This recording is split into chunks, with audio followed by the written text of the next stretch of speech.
All right, so I'm going to have Mr. Smith respond to that, then we're going to go to the two folks at this mic, and then we're going to most likely go to a vote. Okay, thank you. Well, in fact, we tried very hard to find a way to match a revenue source to this for exactly the reasons that many folks have brought up here tonight. And the reason why we face so much difficulty is because this involves the use of community preservation funds. I explained to you some of the strange legal vagaries that prevent us from doing it, but the fact is they do prevent us from doing it. And we spoke with town council about this. We spoke directly with the Department of Revenue. Town accountant Carla McAuliffe also spoke with the Department of Revenue, and we racked our brains trying to figure out a way to do it. Now, the golf course is generating income that comes back to the town. A certain percentage of the greens fees are turned over to the town every year. They end up in the revolving fund. That is money that is coming back to the town. Unfortunately, we don't have a mechanism that's legally allowable to pipe those revenues back into the community preservation fund itself. It's simply illegal until we come back to town meeting with another article to allow accepting other municipal funds back into the community preservation fund, which, as I say, we'll likely be doing in the near future, but you know, we simply weren't able to get that done this afternoon. It just wasn't possible. All right, thank you. Right here, Mike A., please. Brian Shea, 17 Pinecone Lane. The contract with the management company has been mentioned a couple times. I was on the board when we negotiated the first contract with the golf course management company. And I think you need to go back to when that negotiation happened. The course was, 2 of the holes were torn apart to build the public safety building. So we're trying to negotiate and get a contract with a firm that would take over a golf course that had 2 holes that were pretty much unplayable. So we were fortunate to get the contract that we had at the time. Times have changed. The contract is not a lifetime contract. There is the opportunity when it expires to negotiate new terms. I hope everybody here supports the continued investment in the golf course. Thank you. All right, same microphone. And then, sir, if it's something new, I'll let you add on. But if it's more of the same we've heard, we should probably vote. Go ahead. No. Kathy Cook, Select Board. So to add on to what Mr. Shea just said and to clarify some of the comments that have been made about the contract. The current contract ends in 2026. We get financial statements from the entity that the management company has set up to manage the golf course. It's a separate legal entity, so we see exactly how much money they're making off this, and it's not much. Literally $8,000, $9,000. So they have ridden with us throughout this. So the idea that they've got some big windfall here is incorrect. We will renegotiate a contract in 2026. It will look forward. It will take into account what they think their projected expenses are, which hopefully I hope they do go down because we'll benefit from this. But the idea that they're getting a windfall from putting this irrigation system in is incorrect. All right, thank you. Something new? Yes. I'm Dick Cruciani, 4 Ted Lane. In full disclosure, I am an employee at the golf course and have been for the last 16 years. And one of my jobs is to water. And what you've heard about the system is true. It's not adequate. But I'm here, and I'm going to speak on behalf of the management company because everyone seems to think by cutting the labor costs that they're going to make out, and it's a profit. But the real fact of the matter is we're going to use about 4 times the amount of water that we're using now, and it's the golf course management company that pays for that water. So I'm sure that the savings that they're going to get is going to be spent well over the amount that they're going to save. And that's all I have to say, Mr. Martin. All right, thank you. I think we're ready to vote, and the mics are empty as it is. So Article 31 requires a majority vote. All those in favor, please raise your hands. All opposed? One more time. All in favor? All opposed? All right, that motion carries. Article 33, Mr. Dennington.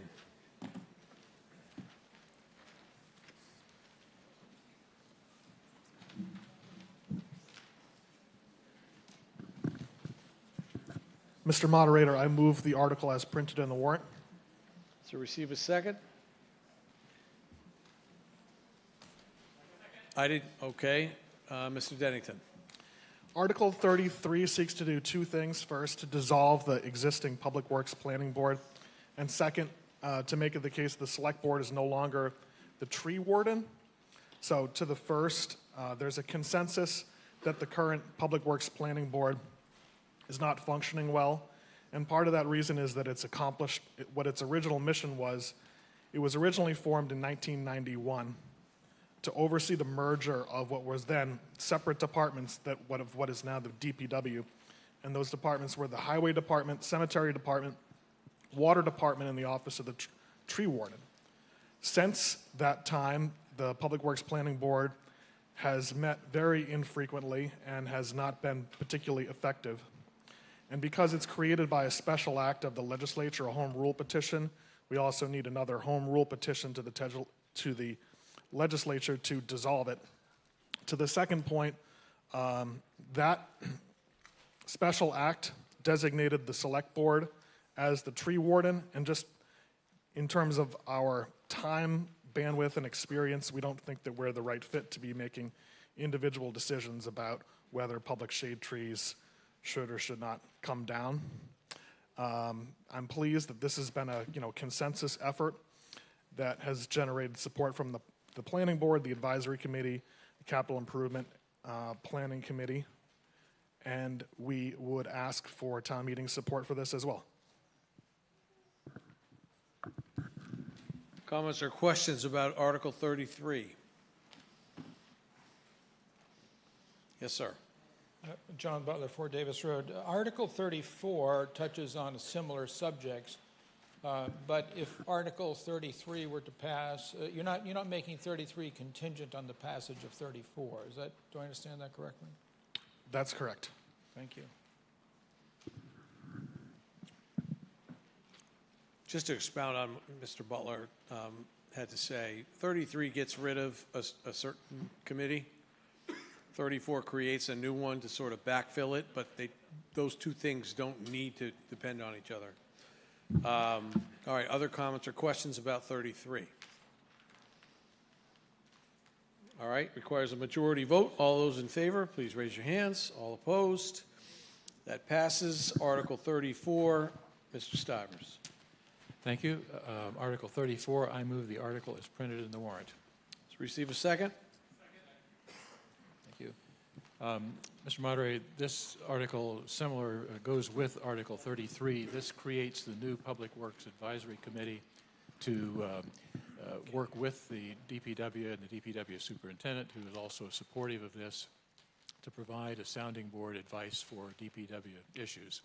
So this is contingent on the passage of, or the approval by the state legislature, signing by the governor, the home rule petition from Article 33. And once that happens, then Article 34, if passed today, becomes effective. So that's the intent, and we hope you will support it. Thank you. All right, so I should clarify because I probably confused folks. 33 stands alone. 33 is passed. 33 gets rid of the old board. It has to be accepted by the state. If it does do that, we can add this new board under 34. But if for some reason the state doesn't approve or agree with 33, then obviously 34 is moot. And I think that's the point That's correct. that Mr. Stivers was just making. So Thank you. I will note for the hall that Mr. Hegarty has turned over. Mr. Hegarty, why don't you tell him what you've done up here so that you can be out there? Yeah, I typically don't speak on articles, but I'm going to speak on this one. So Mrs. Berry, the Deputy Town Clerk, will record the votes on this one. Jim Hegarty, 14 Maple Crest Drive. I'm going to tell the hall what I told the Select Board, and I urge the hall to vote to indefinitely postpone this article. I don't want to embarrass the members of the hall, but I mean, how many of you really actually read this, all 1,023 words of it, all right? Most of you haven't. It's terribly poorly written. It's contradictory. And honest to God, the number one complaint that I hear from people is that the rules are too complicated. When rules are complicated, nobody follows them. You don't need 1,023 words to make something work. It has things in here that don't make a lot of sense. Well, let me back up. One of the things that I've noticed in town is that we have a number of situations where women especially have been in the workplace, they've gone home, had kids for a couple of years, and maybe want to come back and work part-time. But if we look at on page 41 in the third or fourth paragraph down, it says that you can't be a town employee to be a member of this committee. How do you know that somebody who's working part-time in the rec department doesn't have a background to be appropriate for this? It doesn't make any sense to automatically block this. And if you choose to trust the select board to be able to fill this committee, let them make that decision. But you shouldn't automatically say because somebody's an employee of the town, they couldn't add value to this. That's a dumb thing, in my opinion. Technical term, dumb thing. So we get down to the next paragraph, 952B appropriations. Get down to the third sentence. It says any voting member who shall remove from the town, establish residency in another town, resign, or die shall cease to be a member of the committee. I'm glad we had the part about die going in there, okay? All right? Well, this isn't technically true because there are instances where people have dual residency. All right, that's a fact of life. We have people that have residency in Marion, but here as well. It says that this board can have, on the next page, 42, second paragraph down, the PWAC shall assume the functions of the former Green Technology and Recycling Committee that were assigned. It doesn't say what they are. Okay. And then it says this committee can hold hearings. This is supposed to be an advisory. A hearing's a big deal.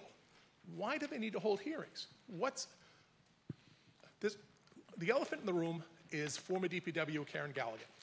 All right, let's just put it right out there. Right, wrong, or indifferent, there are a number of people on the planning board and the select board that didn't feel she did her job. I don't have a dog in that fight, I'm just throwing that out there, okay? Bill Cundiff, the DPW director, is doing a good job. Let him do his job. He reports to, effectively, the select board. Yet he also reports to the capital planning board that tells him, advises him which roads he should have in his budget to plan. He doesn't need 4 levels of oversight. Nobody needs this. Nothing that's this complicated is good for anybody. You just don't need it. And I'm old enough to remember a reporter, commentator for CBS News called Eric Severide, all right? And he had a great quote. He said, the biggest cause of problems are solutions. All right? And that's what this is. This is a solution to a problem that you don't have. So I recommend you vote this down. Thank you. Thank you. Same mic, please. John Butler, 4 Davis Road. So my view is that the reason why the old board didn't function effectively or serve us in any useful way was structural, that it was because we don't ordinarily have advisory boards in that position in the town offering advice on a particular function. We don't have a separate committee to advise on the fire department. We don't have a separate committee to advise on many things. And so the position that it was in was somewhat awkward, and it never really worked. So I'm a bit puzzled as to why, if the select board was responsible for bringing this article forward, I kind of would prefer that someone would articulate why they think this will work when the other one failed. I don't think, for example, that the cause of just to draw the contrast, I don't think the cause of the failure of the last board was something to do with its appointment structure.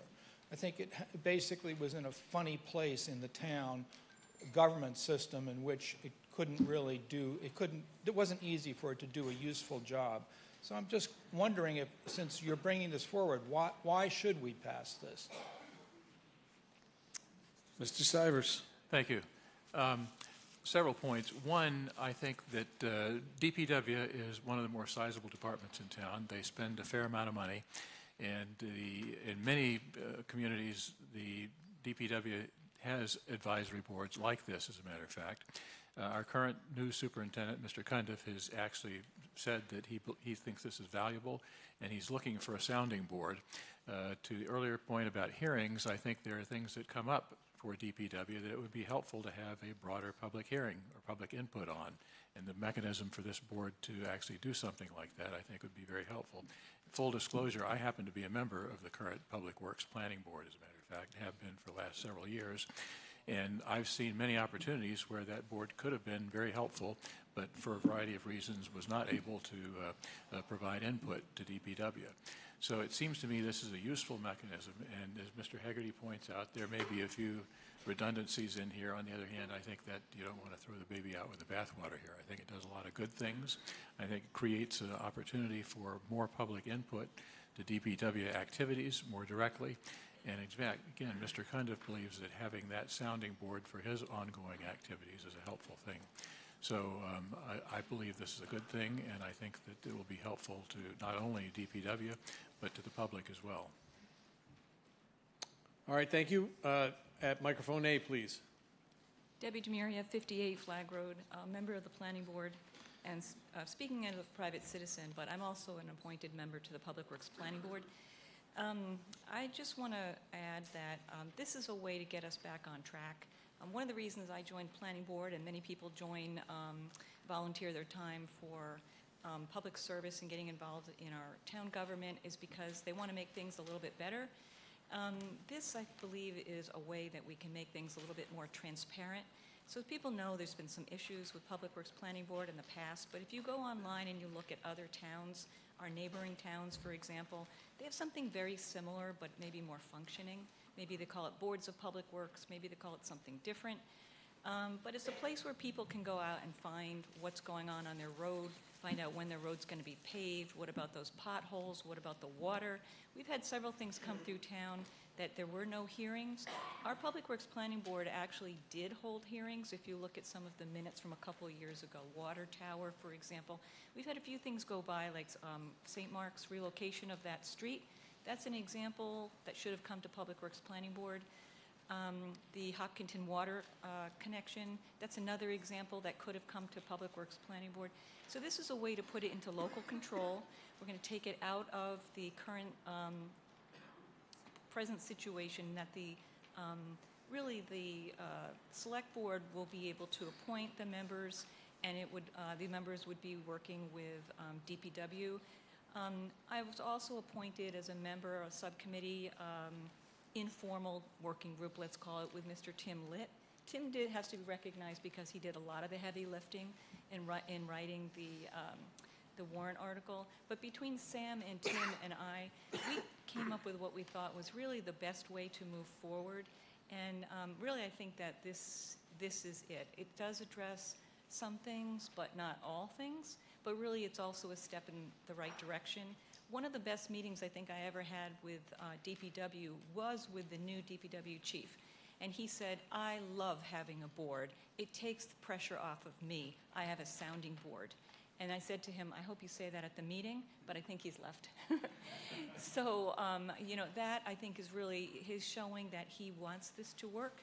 And I can tell you, for our little working group with Sam and Mr. Litt, we want this to work also. And being that it will be appointed by the select board, if it doesn't work, they can change the charge, which has been one of the issues over the last year. So I hope that everybody will vote for it, and let's try and move forward. Thank you. All right, microphone B. Hi, Beth Mello, 10 Birchwood Drive. I just wanted to rebut an earlier comment. When Mr. Butler said that he pointed to fire and police as not having their own boards and indicated, that many town departments don't have boards. But if you actually go through the list of departments alphabetically, you'll realize that almost every entity in the town government has a board or committee that oversees and advises it. Here, the DPW has some major components that they're responsible for in our town. As Mr. Stivers said, huge budget.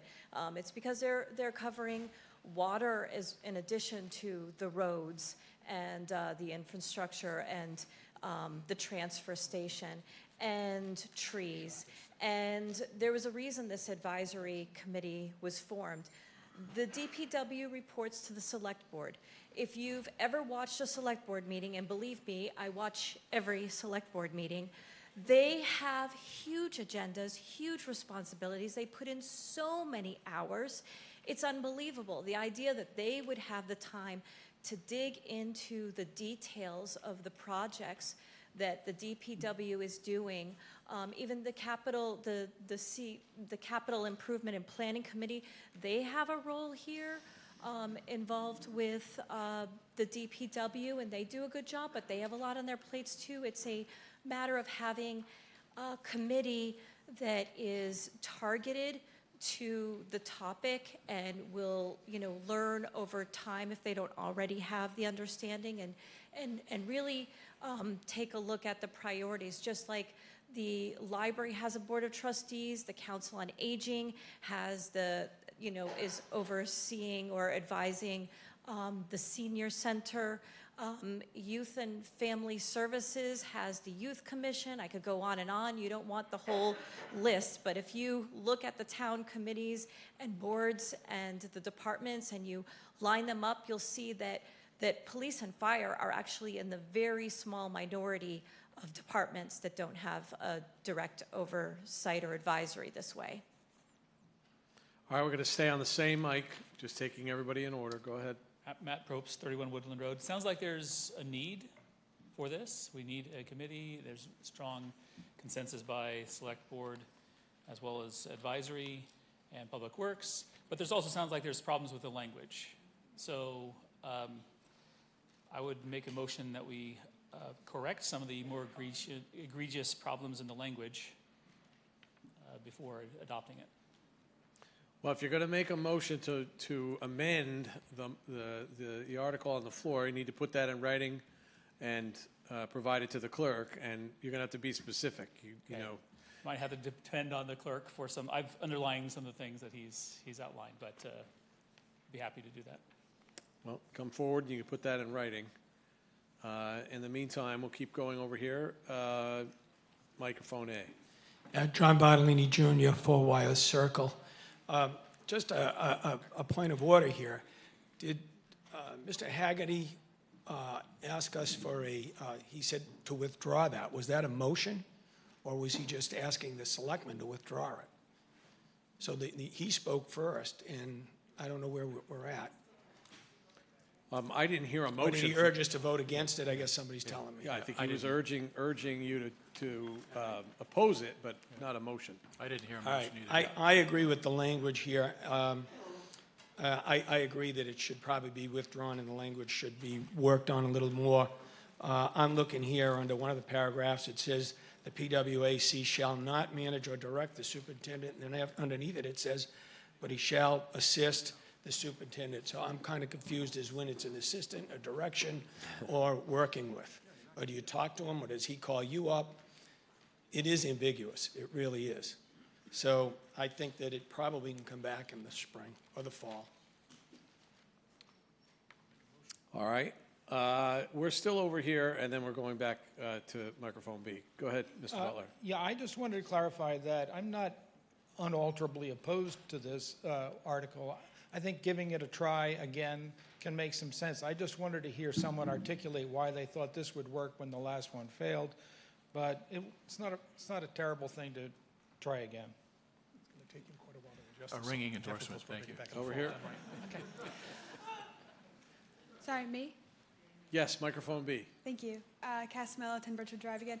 I was curious about the decision to not allow town officers or employees to be a part of this. I know that town employees come in many shapes and forms, including some people who volunteer just a couple hours a year to be a poll worker or work at town meetings, for instance, all the way to helping out during summer camp for Southborough Rec, or even for like technology during a time where it's especially needed by someone who has knowledge and or expertise in that field. So I'd be very curious of what that decision was like and why you would stand by it.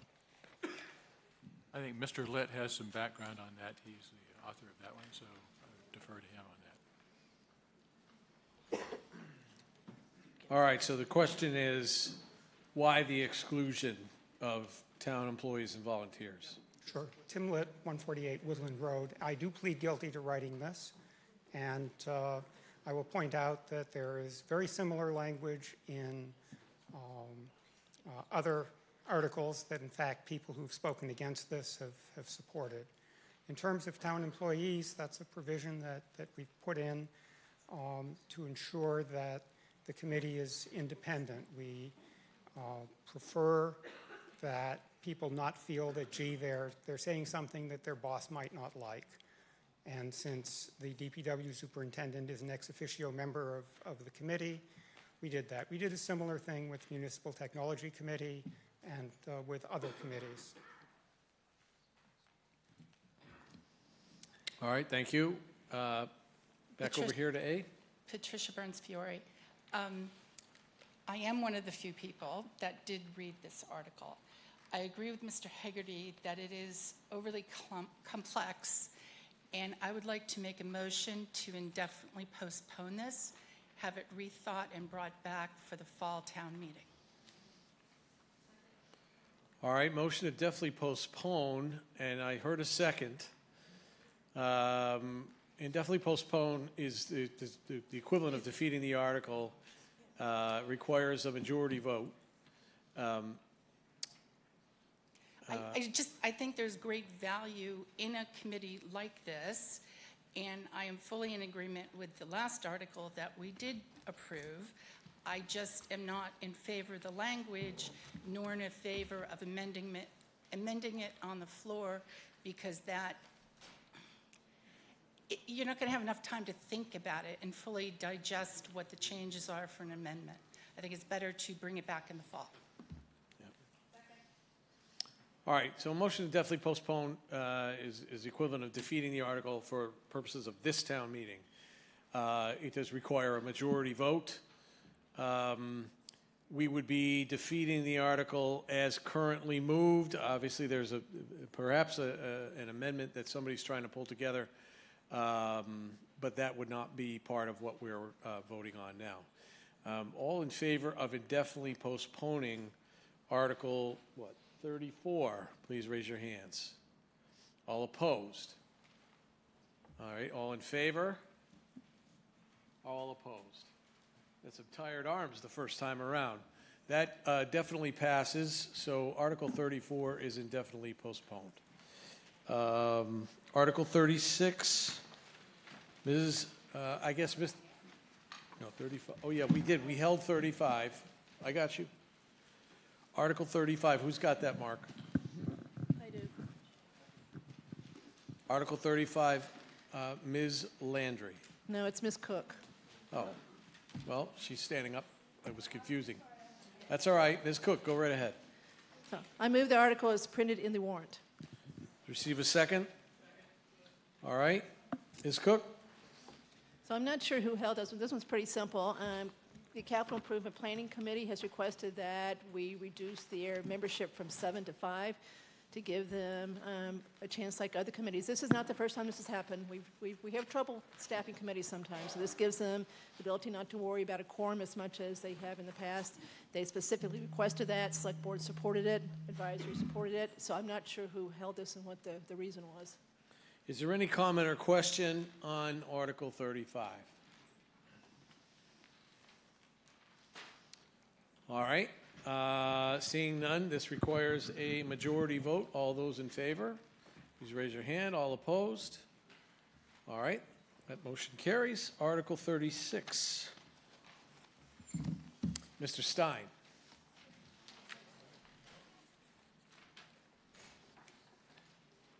I move the article is printed in the warrant.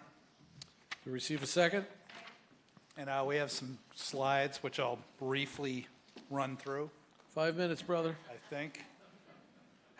All righty. So Jesse Stein, 6 McNeil Drive, member of the Planning Board.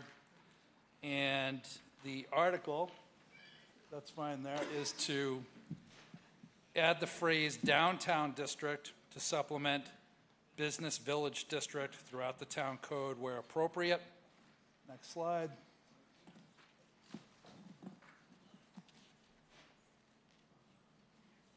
So this is normal and typical on any zoning changes that we have follow-up warrant articles to update the town code because we don't have enough time during our public hearing process to get the code exactly correct in all areas. So this passed at the 2021 town meeting. It created a downtown district that included multi-family by right and mixed use. And we're updating the code to basically fall in line with the business village district for signage, outdoor illumination, and landscaping. And this requires a 2/3 approval, hence my desire for transparency and thoroughness. Next. Next slide, please. So there's the map, and as you can see, it's just the area in the downtown area where the business village district, quote unquote, used to be. Next slide, please. And part of the business village district still exists.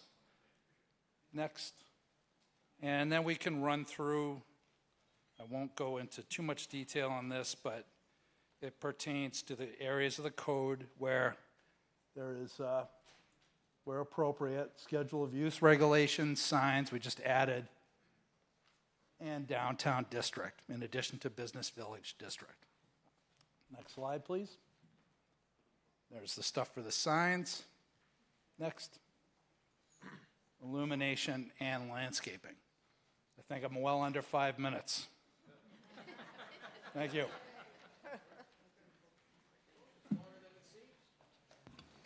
Thank you very much. Comments or questions about Article 36?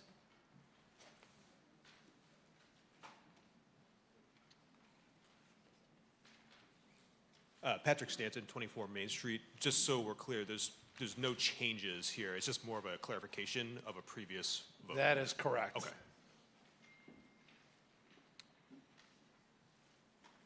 Any other comment or questions? Seeing none, as Mr. Stein mentioned, because this is a zoning change, this requires a 2/3 majority vote.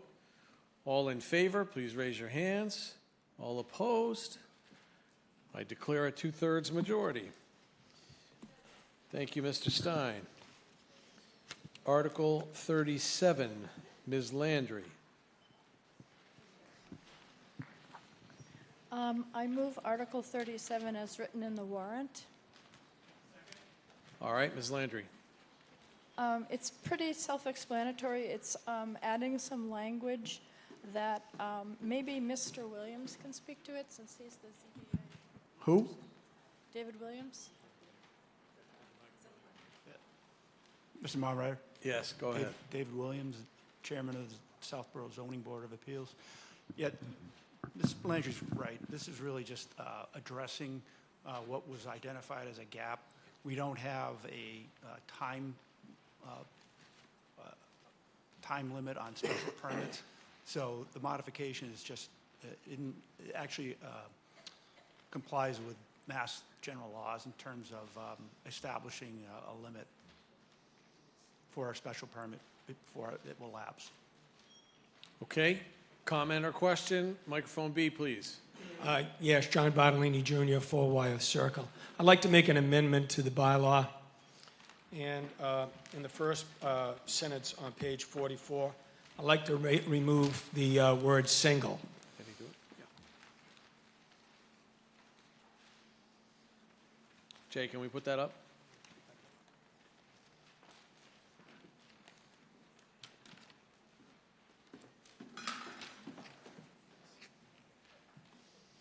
First of all, does that receive a second? All right.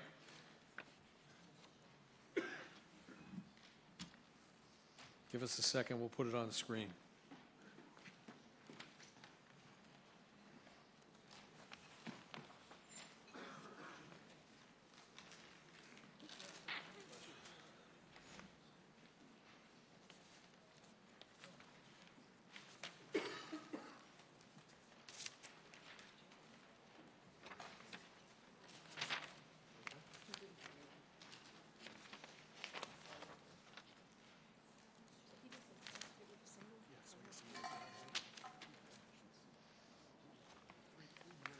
All right.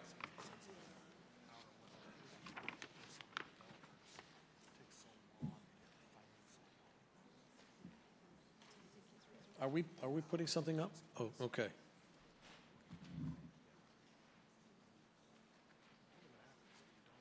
All right, it's a little hard to see, but in the middle of this paragraph, there's a sentence that starts, "The applicant may be granted a single one-year extension," and Mr. Bartolini's motion is to strike the word "single." It's been seconded. Any comment or question about that motion? Yes. Can I explain it? Yes, Can I explain yep, we'll go to my you reasons first, for and then we'll doing come over. So the reason I want to do this is that the special permits requirements we have now is for 2 years. After 2 years, it lapses, and then want to give a single one-year extension. Mass General Laws under Chapter 9 special permits allows it will lapse. A special permit will lapse after 3 years. It doesn't mention special permits in there, but the assumption is, I believe, that towns can give special permits that can extend it for a period of time. The reason I want to do this is because I've been going to these boards for a long time. I built my first house in 1972. I've been coming before these boards a long time. So what happens is stuff happens. You get a special permit on your home for, say, an accessory use, an accessory apartment, something. You lose your job. Somebody dies. Somebody gets divorced. All that stuff happens. The FDIC takes over your bank. There's a pandemic. There's material shortages. There's reasons that these things happen. I just don't want to see the ZBA get into a position where they have to say no to somebody just because we've decided that we just want to end it abruptly at 3 years. It says may. If the project is good, they may extend it for 3 years. They don't have to, but it gives them the option of being able to do this. So I just think that it's in fairness to everybody in the town, and this is more unlikely going to happen to a resident. It's not really going to happen to a big-time development. But it could, but I doubt it. It's going to happen to someone that has stuff happen. I've seen it years and years. So I just think this is better. I think it's better for the ZBA. All right, thank you. Mr. Butler? John Butler, 4 Davis Road. I'm just curious as to whether there is anything about our attempt to bring this into conformity with state law that would not be, any part of that goal would not be met if we were to strike this word single. Would that still meet the objective of doing this? And if it would still meet the objective to strike the word single, I think that we're adequately protected by the last sentence here, that an extension will only be granted for good cause and at the discretion of the permitting authority. So it seems to me that Mr. Bartolini's suggestion is a good one, provided that it would still achieve the purpose of this warrant, which is to bring us into conformity with state law. All right, so on that, I'll have town council confirm, but your point is, are we somehow now, if we lose the word single, have we no longer complied with state law? I'll have town council. It's fine either way, so it does not have to have that single language in there. Then I would support Mr. Bartolini's proposed amendment because it seems to me that his point is a good one. We're adequately protected by the last sentence. Thank you. All right, thank you. Same microphone, A? Yes, Mimi Luttrell, 19 Oregon Road, a member of the Planning Board. So my question is, Mass General Law says that the special permit shall lapse in no more than 3 years. So if we have a 2-year special permit and a 1-year extension, that's 3 years. So that's not, if we have additional 1-year extensions, that's not running in conflict with that 3 years with Mass General Law? No, because an extension would essentially be considered an amendment to the special permit. As long as on the face of because it's discretionary as to whether you grant the extension or not. But you do have to have something in there that says they lapse if they're not begun with good cause. So an extension is essentially tantamount to an amendment to the terms of that special permit. So it's not at cross purposes with the statute. Thank you. Sam Shivers, 7 Presidential Drive, speaking as a former chair of the zoning board who has actually sat on these kind of issues, in fact, for Mr. Bartolini on more than one occasion, I think. I think You said no, too. Yeah. Not all the time. I think there's an issue of clarity here, too, in the sense that I think the word single in there makes it very clear. I think that, as Mr. Bartolini says, stuff happens. And his reference was to developers. Stuff happens to neighborhoods, too.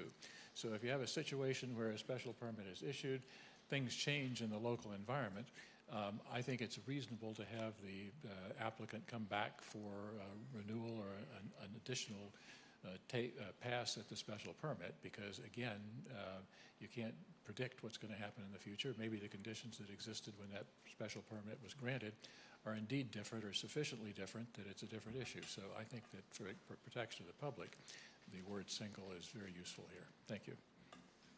Can I answer that? All right. Well, there's nobody else at the mics, so you can go again. Yes, go right ahead. It says may. They don't have to do this. But they can do it with good cause. So I just think that if the building inspector or nobody else has anything to do and they want to rehear these things over again, that's fine. But if the ZBA has heard something, the neighbors have all heard something, it's been agreed to, and then for whatever reason, things have happened, give the guy an extension, give the guy a break. Yeah, let's go here. Yeah, if I could, speaking on behalf of the ZBA. Well, name and address, please. David Williams, 25 Meadow Lane, Chair of the Southborough ZBA. I think we would at least feel comfortable that we have the ability to have the discretion whether to extend or not. I don't think we would necessarily be hung up on the striking of the word single. I think we felt it was important that within 2 years is reasonable to hear cause for extension. We would have discretion. So I find it kind of hard to speak for the whole board, but I believe we wouldn't have a hard time with striking single. All right, thank you. All right, the motion on the floor is Mr. Bartolini's motion to amend the original motion by striking the word single as shown on the front screen. This amendment requires a majority vote. All those in favor, please raise your hands. All opposed? All right, that motion carries. Well, you know what? Let's see it again. All in favor, raise your hands. All opposed? The motion carries. All right, so now we're back to the main motion as amended by striking the word single. Also requires a majority vote. I'm sorry, 2/3 vote. All those in favor, please raise your hand. And all opposed? I declare a 2/3 majority. Article 37 passes. We move to Article 39. Mr. Hegarty.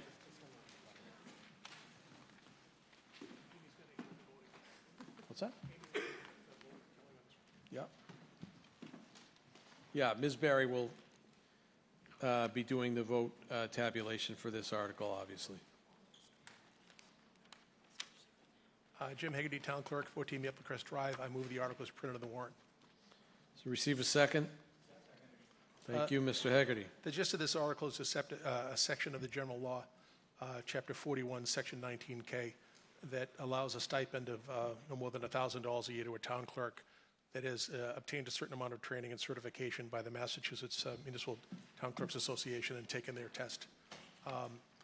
I've done it. Only 31% of the clerks in Massachusetts have gone to the trouble to do this. It's a heck of a lot of extra training outside of things that clerks typically do. And I will confess that I failed it the first time I took it. I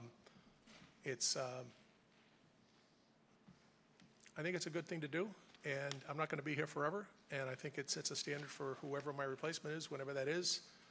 You shouldn't hire somebody unless they pledge that you shouldn't vote for somebody unless they would have pledged to do this. Some of the stuff is really arcane. If a lady's in labor in an ambulance driving to the hospital and the baby's born before she gets there, where is the birth recorded? We have any lawyers in the room? The answer would be, it depends. All right? There's a lot of minutia and trivia, but anyway, that's the gist of it. I did pass it my second time around. Thank you. Comment or question about Article 39? All right. Requires a majority vote. All those in favor, please raise your hand. All opposed. I will tell you now that the article is finished that it was suggested this one could have made it onto the consent list, but I was not going to let Mr. Hegarty off that easily. So I told him he had to stand in front of you, and I think he acquitted himself well. So thank you for that. Article, but by the way, we only have 3 left. I know it looks like we have more, but we are going to dispense with some. You'll hear about that very shortly. Article 42, Mr. Dennington. Mr. Moderator, I move Article 42 as printed in the warrant. Does it receive a second? Mr. Dennington? Yes. Is Don Morris here? Yes. Okay. Don Morris is the chair of our Tricentennial Committee, and he's prepared to speak to this. Mr. Morris. Good afternoon. I'm Don Morris, serving on the Southborough Tricentennial Committee. Southborough will be 300 years old in 2027. In 2023, the Select Board authorized the Tricentennial Committee and asked for volunteers to, quote, develop a comprehensive plan for celebrating and promoting the 300th anniversary of the incorporation of the town of Southborough, end quote. This is the list of us on the committee. Next. The committee has met in 7 public meetings. We reviewed the work done in other cities and towns who have recently celebrated. We invite the more than 130 Southborough organizations to be involved. There's a tricentennial announcement letter, copies of which are out here in the hallway. We have a survey to get your ideas, a web page, and we are planning social media campaigns, and we are preparing a sponsorship package. These things are consistent with what other towns have done. We are hoping to have a year-long celebration.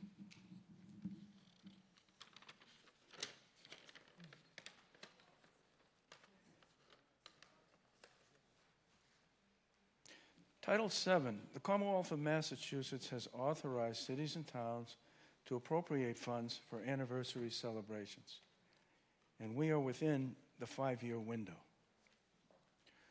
The reason for the money, we've learned that to secure support for some events, deposits are needed well in advance. And then, why $30,000? The committee has contacted several towns to learn the cost for various celebration events. How do we arrive at the $30,000? The next slide shows some more detail. This slide shows what we found. On the bottom of the graph are some of the towns we researched and the amounts they funded. The blue bar shows the town's population. The orange bar shows 10% of the town's funding. That's because the software wouldn't allow us to put the whole number in there. And the gray bar shows the town's funding per resident. The number for Southborough will be around $3. So if you see that box, we extracted the outliers and averaged the rest. And the takeaway from this slide is an average funding of $37,400. We're still receiving information from other towns on their final amount spent, but so far have a range of just under $100,000 and up to $400,000, excluding the big spending towns and cities of Dover, and Portsmouth, New Hampshire, and Walpole, Mass. Those are the ones over there on the left.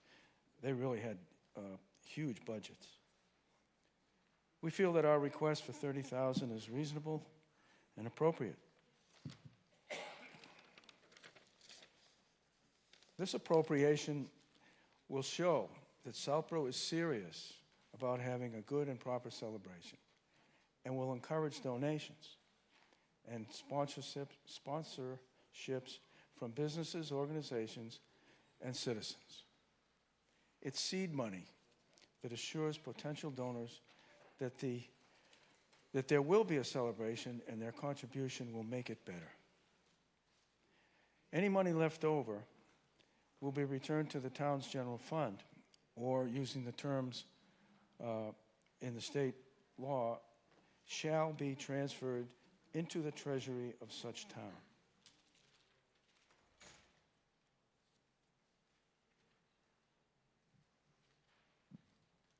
Please share with us your ideas for this year-long celebration.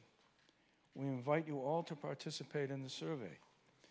If you go to the town website and go to committees and boards, you'll find Tricentennial Committee. Click on that, and you'll see it'll take you to a QR code, which we just checked, and it works, and a link, which we just checked, and it needs a little work. So please vote yes on Article 42. Thank you. Comments or questions about Article 42? Seeing none, is that, yes, go right ahead. Hi, Sarah Warden, 27 Atwood. I was just wondering if the $30,000 is going to fireworks.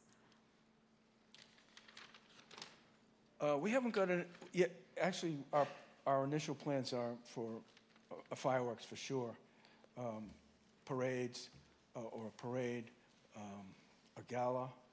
If you go back a couple of slides, it shows the type of things that we intend.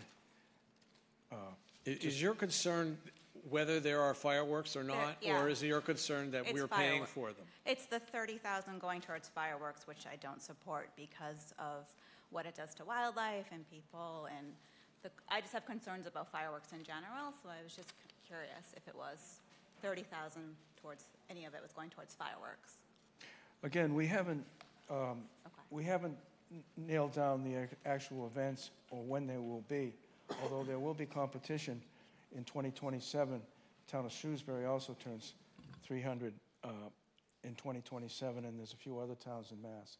But yeah, fireworks is usually an event that accompanies the celebrations. So fill out the survey, and we will follow the lead of the people. If the people don't want fireworks, another town used a laser light show instead of fireworks. Thank you. All right, any other comment or question? Looks like behind you, Don. Tim Fling, 18 Main. This says seed money. Is there going to be a request in the future for more money if donors don't step forward, or is this the max that we will be asked for at any future town meeting? Yes.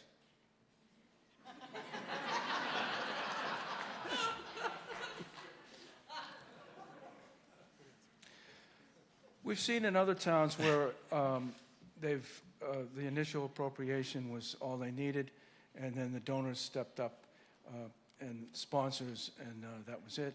We've also seen in other towns where they've had as many as 5 separate appropriations for the celebration. But at this point, we're going to be working hard to get separate funding, and again, if there's money left over, it will be returned to the town treasury. Other comments or questions? All right, Article 42 requires a majority vote. All those in favor, please raise your hands. All opposed? Motion carries. Thank you. Thank you, Mr. Morris. Article 43, Ms. Cook.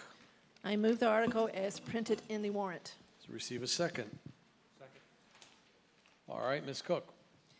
This article is the third stabilization article that we have been talking about today. This one's a little bit different. This is ASABED, our regional technical vocational school, of which we're one of 7 communities that participate. The reason they are asking for this is different from the reasons we heard for the other 2. And this is actually good news.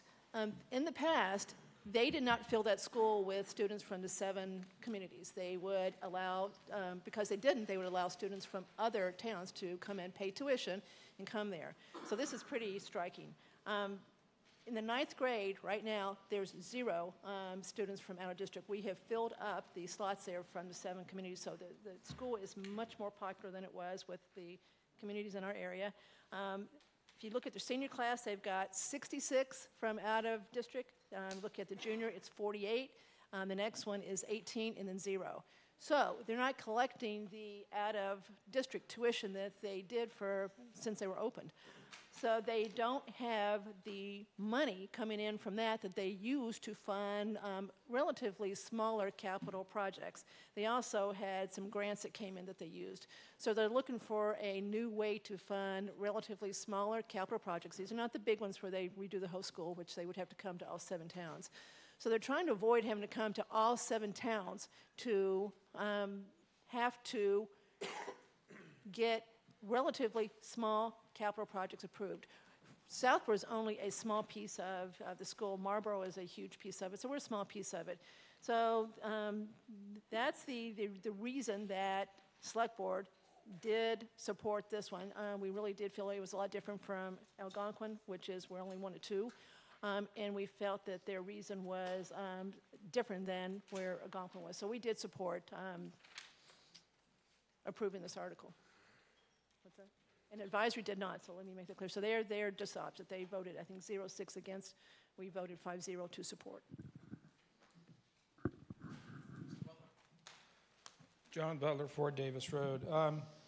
There's a saying that consistency is the hobgoblin of small minds.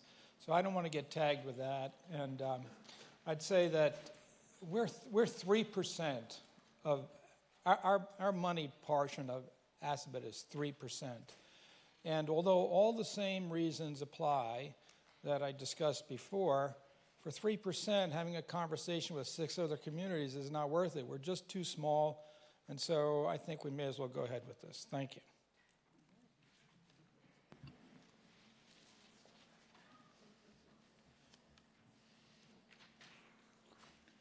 Patricia Burns, Fiore, 10 Winter Street. I would ask advisory to explain their dissent, please. So I think, as John said, this is technically the same exact Mass General law as the regional Algonquin. So basically on that principle, so it has the same kind of concerns in terms of the stops and the limits in terms of what this could be. I think that being said, we are a very small portion of it, so certainly less concerning than the other ones, but that was the reason we voted not to support it was basically the same reasons we voted not to support Algonquin, but less of a concern with this one. Any other comment or question on Article 43? Seeing none, requires a majority vote. All those in favor, please raise your hand. All opposed? Motion carries. You may think we have 4 more left, but actually 3 of them are going to be disposed of here on one motion. And those are 44, 45, and 46. Where's Mr. Palmer? I'm here. Okay. Why don't you make a blanket motion on those 3 articles? I'd like to indefinitely postpone Articles 44, 45, and 46. The circumstances have changed. There's a committee that will be looking into the determination on the future of 21 Highland. Yep. Hold on, Mr. Palmer. Do I have a second on the motion to indefinitely postpone those 3 articles? All right, go right ahead. And I think it's only appropriate to let the committee do its work and not preemptively determine its fate right at this moment. There'll be a meeting in 6 months. We can revisit it then when the committee puts in its finding. All right, so the proponent of the petitions has moved to indefinitely postpone them. Any comment or question about that? Sir, are you going to the mic, or are you? He's trying to prove my point for the next article. All right. Requires a majority vote. All those in favor of indefinite postponement of 44, 45, and 46, please raise your hands. All those opposed. All right. Article 47, Mr. Palmer. Yes, sir. I think as you look around the room, you'll see the problem that I have with what's been going on, especially with some late CPA articles. There are some slides with some, brief facts. I could read them out to you. Currently, CPA funds are about 80% Southborough tax dollars, only about a 20% match at the moment. This is not free money. This is mostly our tax dollars. And if it's not our local, it's 20% from the state, which I pay state taxes, and I think everybody else in the room does too. We're getting only a 20% match, which equates to about $519,000, about a third of which goes to historical, so about $171,000. That's the total going into the historical bucket. Right now, we have 3 projects that are pulling on that. We have the library at 66, the townhouse at 52, and the Burnett House is still taking up $77,000 a year. That's about 45% of that amount, and about 15% of the total CPC. So when you're talking about getting a 20% match, 15% of that's still going to the Burnett House on that bond for $950,000. St. Mark's came in during COVID. They came in during a COVID year out at Neary. We were sitting in the field. They got $300,000 for the church tower on one vote. There was a 1 vote difference, okay? When we look around the room and we see how many people are here, how hard would it be for any organization in town to walk in with 80 to 100 people and pass something right now? It wouldn't take much. Think about all the organizations in town that have that kind of pull with residency, okay? You're talking about passing these articles for hundreds of thousands of dollars, that may represent less than 2% of the town being actually for it, right? Why is it important? At the moment, we're doing about $113 for the average household per year. That will potentially increase. You're paying about $260 in simple math over the life of the bond and for that St. Mark's project. All this spending affects tax rates. It's a fallacy to think that CPA spending doesn't, because when we spend it on projects within our town, that helps to lower our tax rates. When we're spending on the townhouse, right now we've been looking for the determination on 21 Highland. If we can pay for that out of CPC funds, even if we're not going to inhabit the building ourselves, we could rent it out. That's a revenue stream, and we get to keep the property. When we sell that property, we'll probably only recoup 60 to 80% of value because people will complain about the building. Whereas we can use CPC dollars with a 20% match, keep it, and then rent it back out, even if we don't feel like using it. The idea that we're going to make more money off consolidation of buildings and sell off the assets, it's only a short-term vision for this town, okay? So this article may actually be illegal under state law. That's what I've been told by the town attorney, and town attorney may be right. But for this town, I think it's worth for us to send a message that this is something that's important to us and tax money that should be protected and used on town assets first. I understand that there are a lot of people that feel that there was a good historical use of money on the Burnett House. That's opinions. But I can tell you that when I looked up that house, a couple years before that, it sold for $850,000. We gave them $950,000 to put a stone facade on it. If I wanted to revisit history here, I would tell you, look, why didn't we actually offer to buy the property for $950,000 and then use the affordable housing funds that were in there to make apartments out of it so that I don't go buy that house swearing every time I see the gilded gates and think my kids are going to look like paupers in old England looking at the mansion and going, look, Daddy, the mansion, through the gilded, iron gates. And I mean that to be humorous, but there is an element of truth to it. And when we're investing in our own buildings with this money, I think it's money well spent. When we're spending it outside of that, we're making ourselves vulnerable, because anybody with an old building or an old house in town, they can make the same argument that, hey, I'll just let it go derelict until somebody goes, hey, it's historical and we have to save it. And they come in here because their neighbors see the eyesore and want it fixed. And I think it's a bad precedent to set. And I hope that you'll vote for it, even though it might be illegal. Let the AG slap it down. And, at least that'll give us some legal standing if we ever do want to change it. But if we don't actually address it, it'll just keep going. And like I said, look around the room. How hard would it be for another big organization to walk in and take the money? It'd be easy. Thank you. Comments or questions about Article 47? Yes. Mr. Moderator, Jim Hegarty, Mrs. Berry will handle the voting on this. I want to explain that I'm the one that kind of kicked over the hornet's nest on this. A few months ago, I went before the select board and as a private citizen, and I said, I had some conversations with people around town on whether they thought we should have a different kind of discussion if we're going to spend CPC money on non-town-owned property. And I suggested to the select board that I thought it was a worthwhile discussion, and I thought it should probably be held by the select board rather than a citizen petition. The select board at a subsequent meeting decided they didn't want to do that and they wanted it to go to a citizen's petition. So nonetheless, here we are. And here's the rationale I throw this out to you. You've heard Mr. Butler speak today, all right? Mr. Butler is a very reasonable guy. He's been in town for a long time, and I've known Mr. Butler for a long time. So just picture yourself, you're in the grocery store. You're in the aisle, and Mr. Butler's ahead of you, and Mr. Butler goes to buy his groceries. And Mr. Butler turns to you and says that he forgot his wallet. And he asks you if he can use the credit card and you'll loan him the money for the groceries. Sure. If you don't know him, you'd probably do that. He's a guy you know around town. But if Mr. Butler then turned around and said to you, Jim, my groceries are $160, I want you to pay for this. You'd go, what? You want me to pay for your groceries? It's as simple as that. And this year, there was an article, a couple of things brought before the Community Preservation Committee that were withdrawn. One of them, I think, was for $910,000 or somewhere in that range. Jimmy Falcone wanted money to renovate a commercial building that he owns. Wow. I think it's, whether it can be done with the law or not or whatever, I just think if we're asked to spend our tax money on a piece of property we don't own, I don't know half of you people here, but if you wanted me to buy your groceries, I'd say, why would I want to do that? Maybe I would.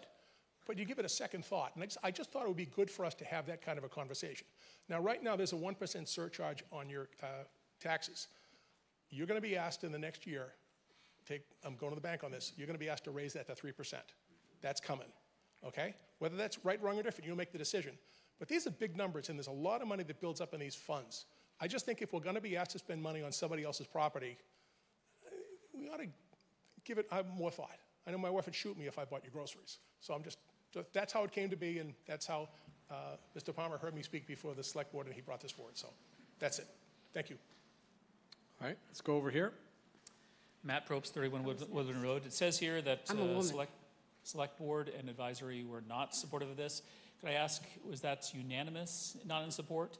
And if there were people that are not unanimous, could we hear what their thoughts were and why they did not support this, or why they supported this, rather? All right, let's go to select board first. What was the select board's position on this? Yes, so first, the select board first considered this, I think, before town council had given an opinion about whether or not it's legal, and that opinion was actually based upon sending the article to the Attorney General for input, would this be approved? And they said it would not. But the vote was 2 of us supported and 3 did not. And I can explain it, but the last time I tried to gave an explanation, you said do I have permission to give an explanation, or? Do we want to hear details behind 2 and 3? No. How about advisory? What was advisory's position on this one? We were unanimous to not support it. 1, because we heard from town council that it was illegal, and from the AG. And 2, there is a lot of historical assets in town that are worth saving that are in private hands. I mean, that's just the nature of historical assets. And to tie the town's hands on having to go to a different hurdle for those, I mean, that's what we're here for. We're here to make a vote on what we want to do, and I think it's unfair to those assets and those proponents to raise the threshold. All right, let's come over here. Mike A.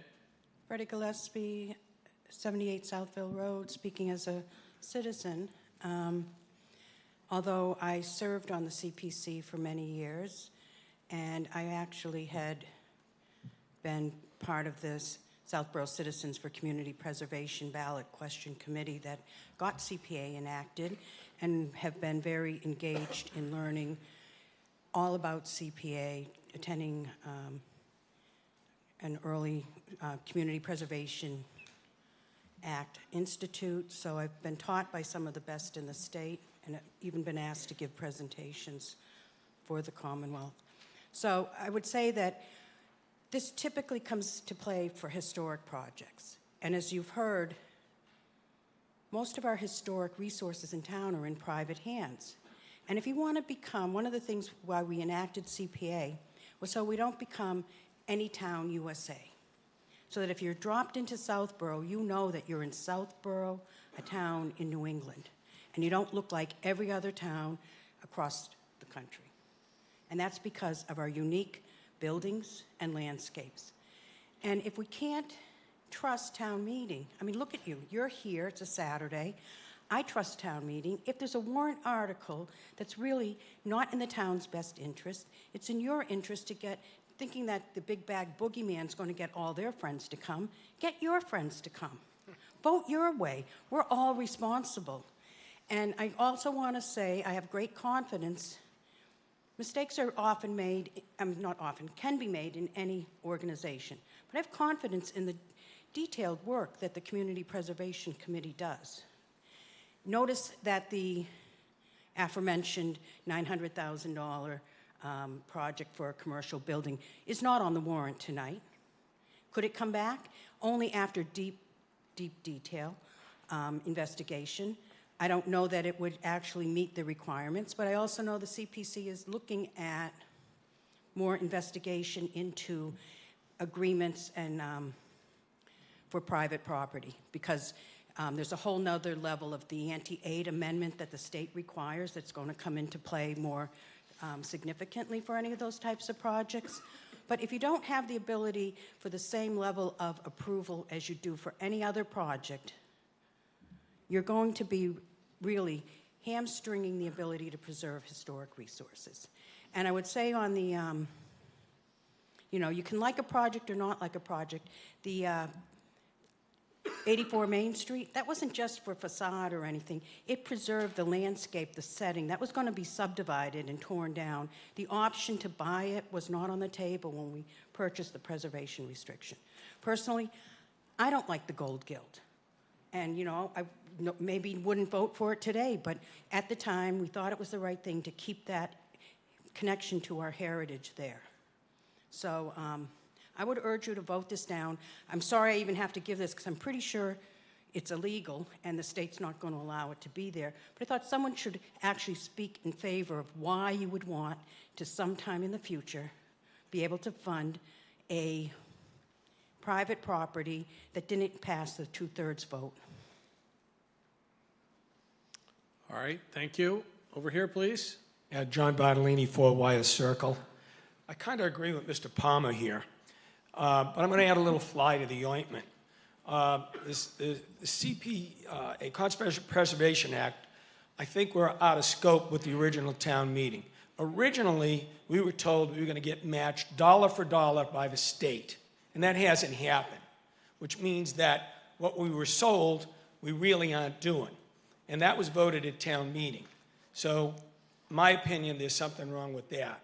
Secondly, and this bothers me tremendously, is that we put on the tax bill CPA. Most people think that that's certified public accountant. I don't know why we can't put on the tax bill Conservation Preservation Act so that the rest of us that don't attend this meeting know what they're actually paying for. It isn't that funny, I'm telling you. Most people think it's the certified public accountant that we're paying for. All right, right here, Mike A. Patricia Burns Fiore, 10 Winter Street. I have 3 points. The first is, I think I need to disagree with something Mr. Hegarty said, because as far as I'm aware, the select board does not need to come back to town meeting to increase our surcharge from 1% to 3%. That's what I've been told by the select board. I also spoke, so I don't know whether they want to agree. I don't think so. It does? Okay, well, that's good to hear. Okay. Point 2 is if anybody has heard me rant over the last few years, you well know that I disagree fully and wholly with spending public money on private property. What I have seen, and I have spoken to the Select Board about this as well, what I have seen over the last few years with CPA funding is a slippery slope, where more and more of these projects come before us, where there is public funds, our taxpayer dollars, spent on private property. And whether you agree or disagree that a church should have it, or a millionaire building a mansion should have it, they are still private property. As was mentioned before, there were 2 additional projects that were on the slate this year for CPA funding, both of which I would have heartily opposed because they were both seeking large amounts of money in public funds for private property. And then on top of that, you have little to no oversight on how those individual funds are spent once you give them the public funds. I fully disagree with the fact that we are doing this. I would like a way to stop it. This seems to be the only choice that has come up. My third point is that for those new here, you have to understand a citizen's petition is only advisory. It is put on the warrant because the Select Board or whatever is not choosing to make an argument that a certain portion of the citizens feels important. But there is no obligation for the Select Board to fulfill that request. Therefore, because they have gone to Town Council and Town Council says that this is an illegal option, it has no relevance on what this vote should be. Because what this vote is the community speaking out about whether we should be spending public money on private property. That is all. It doesn't matter whether the Attorney General will later turn it down. We are voicing our opinion on that, of whether we should spend public taxpayer dollars to fund private property projects. Thank you. All right, let's go to the same microphone. Not Ms. Gillespie behind you. I got away with not saying that I live at 158 Parkerville, so I thought y'all should know. All right, Mr. Palmer, thank you. Over here. Hi, Cass Mello, 10 Birchwood Drive. I wanted to make 2 points. One is that in past years, town meeting has approved things which have gone to the state, which have not abided by the laws, including last year with votes, lowering the voting age to 17. And while the state ultimately did not choose to allow Southborough to do that, I think that making a statement can be really important. The other thing I wanted to say is that something that was brought up before was the fact that if a group is going to come and sweep in with a vote that they want to carry, that other people in town should step up and be also willing to come to town meeting to vote against it. But I know that a lot of people in town are unable to attend town meeting due to prior commitments, due to work, or due to having young children when there's no babysitting program at town meeting this year. So thank you. All right, thank you. Same microphone, please. Excuse me, Larry Sandberg, 7 Granuel Road. I'm on the advisory committee, but I'm speaking for myself. I have 2 problems with this article. The first is that I'm just against the concept of raising the bar.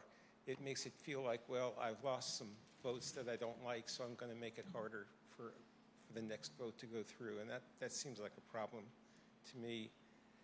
The second one is that the idea of stacking the room, which came up, also is a numbers problem that just doesn't work. I mean, if you have a room with 100 people in town meeting like today, it only takes 17 people to change the vote between 50% and 2/3. And that seems like a number that if either side cared to stack the room with, they could get 17 more people on their side, and both sides could do that. If we filled the room with 500 people, the numbers would be very different, and I see no reason if there were 500 people in this room that a 50% vote shouldn't be sufficient. So I would recommend voting against this. All right, thank you. Yeah, John Butler, 4 Davis Road. It seems to me this warrant is so moot. First of all, most of the large projects required bonding, and then the CPA money is used to sink the bond, to pay off the bond. The bonding action requires a 2/3 vote anyway. So, and then the thing is illegal, we know already. So it's like, why are we spending time on this? It just seems like it isn't going to do anything on at least two grounds. Anything big has to get a 2/3 vote as it is to be bonded, and then on top of it, it's illegal. Thank you. All right, thank you. Same Mike? Stan Michelle, 7 School Street. I think what's interesting, listening to Mr. Phillips' comments about stacking the room, I mean, if you look around the room now, I mean, there's probably more people at the front table than there are in the audience. This is a problem for the town. The vote at the town meeting, I don't think is representative of the views of the town, and I think it's something the select board or someone needs to address to get the people in the town to participate, because there's only a few of us left, and you know, if 10 or 15 or 20 people walked in to vote on the last article, it's going to go totally in a different direction. I don't know the answer to it, but I think it's a significant issue that needs to be addressed. All right, thank you. Same Mike? Tim Fling, 18 Main. I think the room's pretty well decided on this. The only thing I'm going to say about private, just for mental thinking, as I'm sure we'll talk about this at a future time. 84 Burnett House brings in roughly $70,000 a year in tax revenue to the town. So even though that property was used by money that had match or a portion of a match, there's ongoing tax revenue coming back to the town to support other things. So I know that it is a private residence. I would just encourage maybe we'd think about this differently in the future, maybe nonprofit or other things that don't have tax benefit. Maybe consider something different for them, but for tax properties, it may not be such a bad problem to help make the neighborhoods look nicer and keep old residences or private uses, and then also get tax revenue. Okay, Ms. Gillespie. Something new. I just wanted to respond to about how CPA was enacted. There was a town vote, it passed, and then it had to go to the ballot and it failed. So I have no idea what was promised at town meeting because I wasn't involved with it, but I was the president of the Citizens Committee for the ballot question to pass CPA. And we never promised 100%. I will tell you what we promised. We promised that you would get your share of what's in the trust fund to match communities' surcharge. We have always gotten our fair share. In the early years, it was 100%, but we never said you're going to get 100% forever. What happened is, as more communities adopted it, more money's coming out.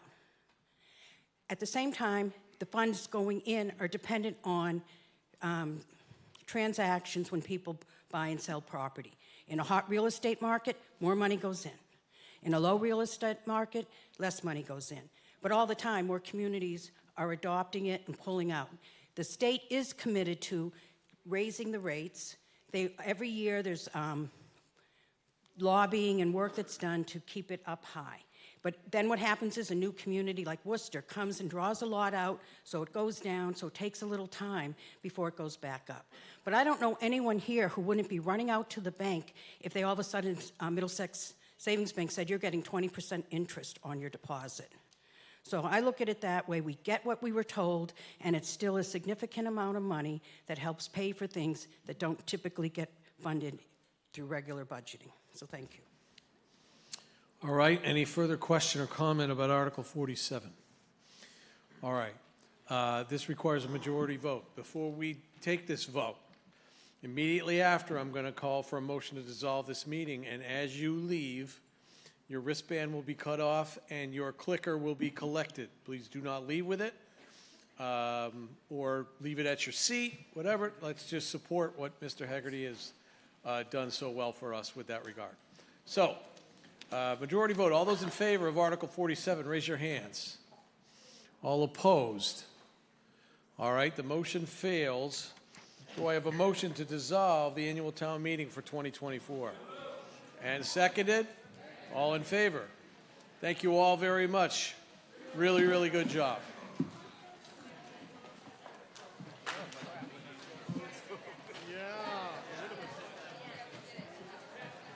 Okay, so, it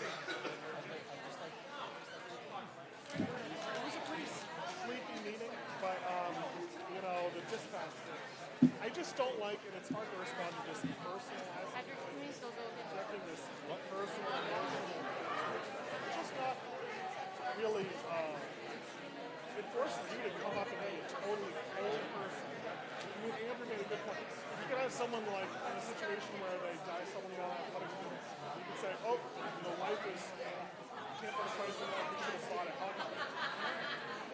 Hi, John.